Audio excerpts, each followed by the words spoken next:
Excuse me, ma'am. Do you work around here? I do. I'm a New York City public school teacher. Oh, that's cool. My name is Ariel Bach, and this is my brother Ellis Bach. And we run a channel where we interview professionals about their work so the younger generation can learn about different careers that they can pursue. Would you mind if we ask you a few questions about your work? No, of course. So, what does a typical day look like for a teacher? Wake up early, caffeine immediately, and then once you get to school around 7:50-ish, have like around a period of free time.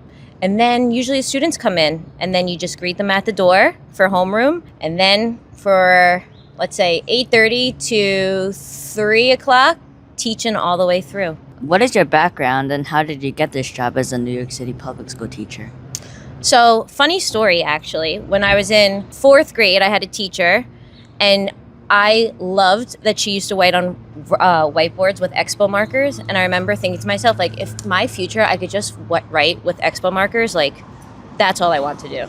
And then from that, I just never wanted to be anything different. So I went to school for teaching, UMass. I got my English degree. And then I went to grad school at Columbia and I got my teaching degree. And then my first job, luckily, was at the same school that I work at now. Oh, wow. So what would you say might be the most challenging and rewarding part about being a teacher today? The kids. I think that sometimes it might be the most challenging part, just like trying to meet them where their feelings are from the day they come in, how my feelings are, and just have to sometimes check it at the door and really just lean into being there for the kids. But that's also the best part. Sometimes like students crack me up or they make my day. So it depends really on how I'm feeling, how they're feeling. But no matter what, we always have to like both bring our best. So, we often read that teachers and parents have to work together to make the best outcome for students. So what would you say is the best thing for parents to do at home with their kids? Read. Of course, I would love like a chapter book or a challenging text, but really just reading.